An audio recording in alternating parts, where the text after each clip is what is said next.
ಮಡಿಕೇರಿಯಿಂದ ಭಾಗಮಂಡಲಕ್ಕೆ ಸಾಗುವ ರಸ್ತೆ ಸುಮಾರು 36 ಕಿಲೋಮೀಟರ್.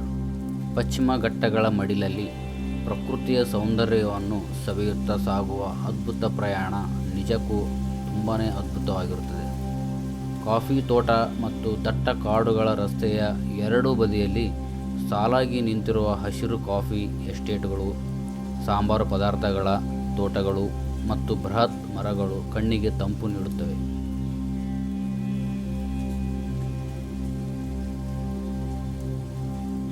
ನಮಸ್ಕಾರ ಸ್ನೇಹಿತರೆ, ನಾವು ಈಗ ಇರುವುದು ದಕ್ಷಿಣ ಭಾರತದ ಅತ್ಯಂತ ಪವಿತ್ರ ಪುಣ್ಯಕ್ಷೇತ್ರಗಳಲ್ಲಿ ಒಂದಾದ ಕೊಡಗಿನ ಭಾಗಮಂಡಲದಲ್ಲಿ. ಸುಂದರವಾದ ಕೇರಳ ಶೈಲಿಯ ವಾಸ್ತುಶಿಲ್ಪವನ್ನು ಹೊಂದಿರುವ ಶ್ರೀ ಭಗಂಡೇಶ್ವರ ದೇವಸ್ಥಾನದ ಭವ್ಯ ನೋಟವನ್ನು ತುಂಬ ಚೆನ್ನಾಗಿ ಕೆತ್ತಲಾಗಿದೆ. ಭಗಂಡೇಶ್ವರ ದೇವಾಲಯವು ಸಾವಿರಾರು ವರ್ಷಗಳ ಇತಿಹಾಸವನ್ನು ಹೊಂದಿದೆ. ಪ್ರಕೃತಿಯ ಸೌಂದರ್ಯ ಮತ್ತು ದೇವಸ್ಥಾನದ ಗೋಪುರವನ್ನು, ಸುತ್ತಲಿನ ಹಸಿರು ಗುಡ್ಡಗಳು ಮತ್ತು ದೇವಸ್ಥಾನದ ಆವರಣದ ಶಾಂತ ನೋಟ, ಪಶ್ಚಿಮ ಘಟ್ಟಗಳ ಮಡಿಲಲ್ಲಿ ಇರುವ ಈ ತಪೋಭೂಮಿಗೆ ಬಂದರೆ ಮನಸ್ಸಿಗೆ ಸಿಗುವ ಶಾಂತಿ ಅಪಾರವಾದುದು.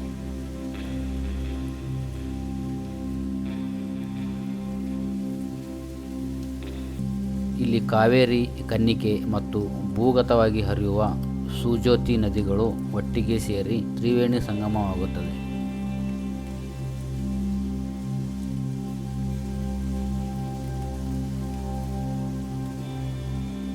ಈ ರಸ್ತೆಯಲ್ಲಿ ಹೋಗುತ್ತಿದ್ದರೆ ಏನೋ ಒಂದು ರೋಮಾಂಚನ. ತಂಪಾದ ಗಾಳಿ ಮತ್ತು ಮಂಜು, ಬೆಳಗಿನ ಜಾವ ಅಥವಾ ಸಂಜೆಯ ವೇಳೆಯಲ್ಲಿ ರಸ್ತೆಯ ಮೇಲೆ ಆವರಿಸುವ ಮಂಜು ಮತ್ತು ತಂಪಾದ ತಂಗಾಳಿ ಪ್ರವಾಸಿಗರಿಗೆ ಹೊಸ ಲೋಕಕ್ಕೆ ಕಾಲಿಟ್ಟ ಅನುಭವ ನೀಡುತ್ತದೆ.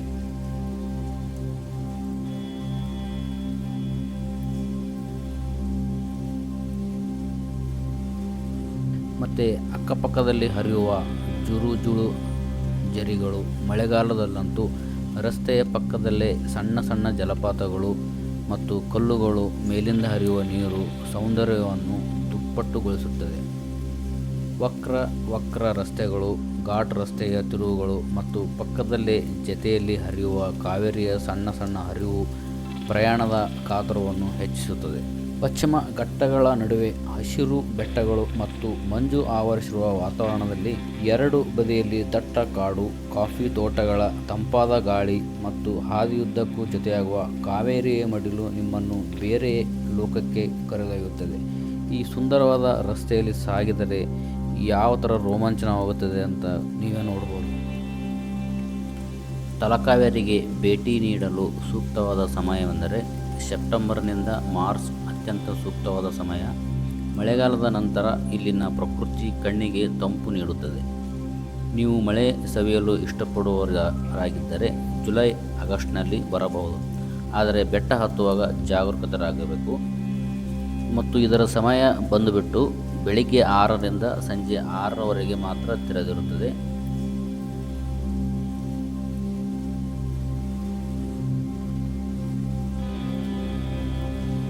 ಇದು ನಾವು ಸ್ಟೇ ಮಾಡಿದಂಥ ರೂಮು.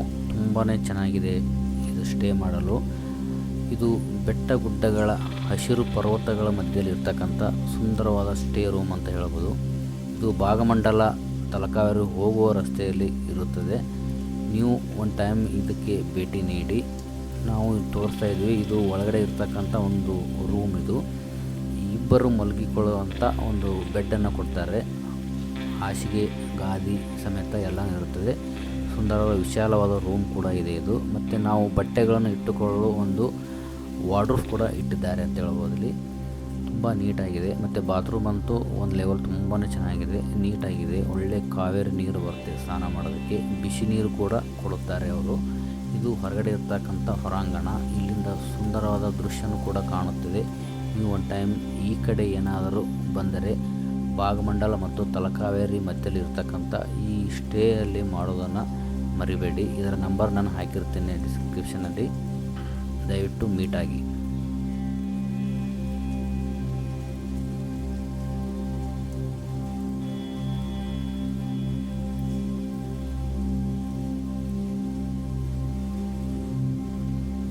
ಇದು ಸ್ಟೇ ಮಾಡಿದ ರೂಮ್ ಮೇಲ್ಗಡೆಯಿಂದ ತೆಗೆದಂಥ ವಿಡಿಯೋ. ಯಾವ ಥರ ವಿಡಿಯೋ ಇದೆ ನೋಡಿ.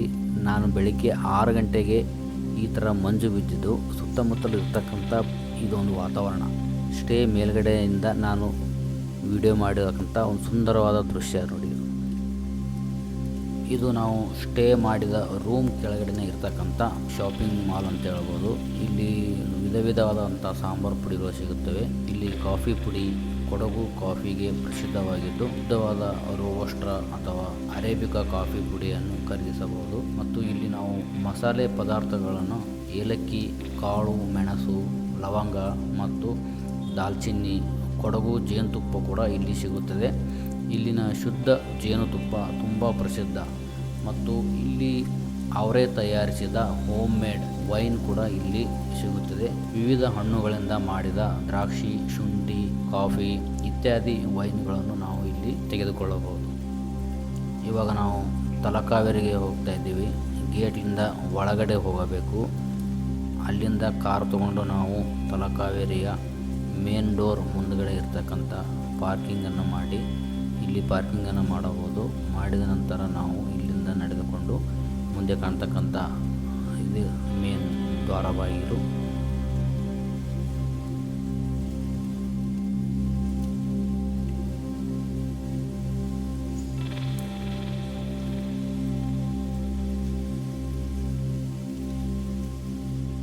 ಕರ್ನಾಟಕದ ಜೀವನಾಡಿ, ಕೋಟ್ಯಾಂತರ ಜನರ ದಾಹ ತಣಿಸೋ ತಾಯಿ ಕಾವೇರಿ, ಆ ಜಾಗಕ್ಕೆ ನಾವು ಬಂದಿದ್ದೀವಿ. ಹುಟ್ಟೋ ಜಾಗ ಎಲ್ಲಿದೆ ಅಂದರೆ ಹಸಿರು ಹೊದಿಸಿದ ಬ್ರಹ್ಮಗಿರಿ ಬೆಟ್ಟಗಳ ಮಡಿಲಲ್ಲಿ ಸಮುದ್ರ ಮಟ್ಟದಿಂದ ಸುಮಾರು 1276 ಮೀಟರ್ ಎತ್ತರದಲ್ಲಿರೋ ಪವಿತ್ರ ಕ್ಷೇತ್ರವೇ ಈ ತಲಕಾವೇರಿ.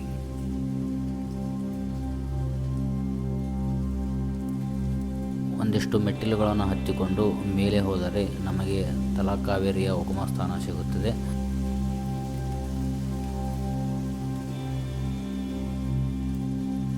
ಇದೇ ನೋಡಿ ತಲಕಾವೇರಿಯ ಉಗಮ ಸ್ಥಳ, ವಿಹಂಗಮ ನೋಟ.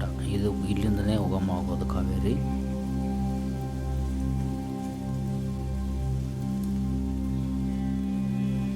ಕೊಡಗು ಜಿಲ್ಲೆಯ ಮಡಿಕೇರಿಯಿಂದ ಸುಮಾರು 44 ಕಿಲೋಮೀಟರ್ ದೂರದಲ್ಲಿರುವ ಈ ತಲಕಾವೇರಿ ಕೇವಲ ಪ್ರವಾಸಿ ತಾಣವಲ್ಲ, ಇದು ದಕ್ಷಿಣ ಭಾರತದ ಪ್ರಸಿದ್ಧ ಪುಣ್ಯಕ್ಷೇತ್ರ ಅಂತ ಹೇಳಬಹುದು. ಇಲ್ಲಿರೋ ಸಣ್ಣ ಕುಂಡಿಕೆಯಲ್ಲಿ ಹುಟ್ಟೋ ಕಾವೇರಿ ಮುಂದೆ ವಿಶಾಲವಾದ ನದಿಯಾಗಿ ಹರಿದು ಕರ್ನಾಟಕ ಮತ್ತು ತಮಿಳುನಾಡನ್ನು ಸಮೃದ್ಧಿಗೊಳಿಸುತ್ತಾಳೆ. ಪ್ರತಿ ವರ್ಷ ಅಕ್ಟೋಬರ್ ತಿಂಗಳ ತುಲಾ ಸಂಕ್ರಮಣದಂದು ಇಲ್ಲಿ ನಡೆಯೋ ತೀರ್ಥೋದ್ಭವ ಒಂದು ಪವಾಡವೇ ಸರಿ. ನಿರ್ದಿಷ್ಟ ಮುಹೂರ್ತದಲ್ಲಿ ಇಲ್ಲಿನ ಬ್ರಹ್ಮ ಕುಂಡಿಕೆಯಲ್ಲಿ ನೀರು ಉಕ್ಕಿ ಹರಿಯುತ್ತದೆ. ಆ ಸಮಯದಲ್ಲಿ ಇಲ್ಲಿ ಸ್ನಾನ ಮಾಡಿ ತೀರ್ಥ ಸ್ವೀಕರಿಸಿದರೆ ಸಮಸ್ತ ಪಾಪಗಳು ನಾಶವಾಗುತ್ತದೆ ಎಂಬುದು ಭಕ್ತರ ದೃಢ ನಂಬಿಕೆ ಇದೆ ಅಂತ ಹೇಳಬಹುದು.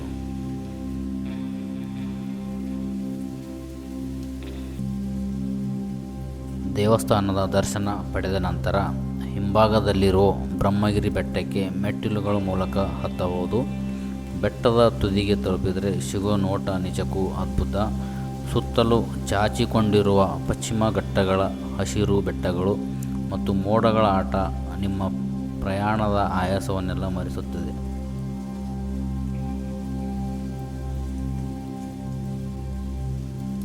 ನೀವು ಏನಾದರೂ ಮಡಿಕೇರಿಗೆ ಪ್ರವಾಸ ಬಂದರೆ ಪವಿತ್ರತೆ ಮತ್ತು ಪ್ರಕೃತಿ ಸೌಂದರ್ಯದ ಸಂಗಮವಾದ ತಲಕಾವೇರಿಗೆ ಭೇಟಿ ನೀಡಲು ಮರೆಯಬೇಡಿ. ಈ ವಿಡಿಯೋ ನಿಮಗೆ ಇಷ್ಟವಾಗಿದ್ದರೆ ಲೈಕ್ ಮಾಡಿ, ಶೇರ್ ಮಾಡಿ ಮತ್ತು ನಮ್ಮ ಚಾನಲ್ಗೆ ಸಬ್ಸ್ಕ್ರೈಬ್ ಆಗೋದನ್ನು ಮರೆಯಬೇಡಿ. ಧನ್ಯವಾದಗಳು.